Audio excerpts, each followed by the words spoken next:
জল বাড়ার সাথে সাথে তিস্তা নদীতে ব্রিজগুলোর কী অবস্থা দেখতে পাচ্ছ।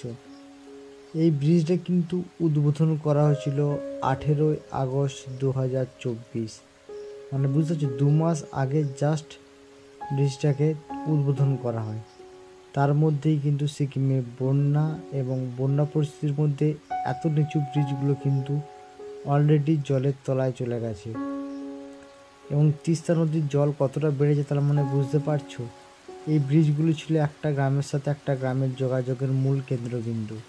আজকে সেই সমস্ত ব্রিজগুলো কিন্তু জলের তলায়, মানে বুঝতে পারছো। এই পাশ থেকে মানুষ পারাপার করতে এই ব্রিজের মাধ্যমে ওই পারে, কিন্তু ওই পারে যাওয়ার জন্য এখন কিন্তু অবস্থা খুবই শোচনীয়।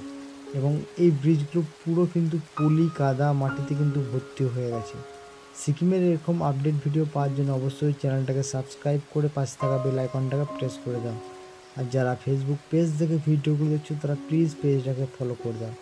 সিকিমের এরকম আপডেট ভিডিও পাওয়ার জন্য অবশ্যই চ্যানেলটার পাশে থেকে তোমরা দেখতে পাচ্ছ একটা গ্রামের সঙ্গে একটা গ্রামের যোগাযোগ পুরোপুরিভাবে কিন্তু বিচ্ছিন্ন হয়ে গেছে এখানে।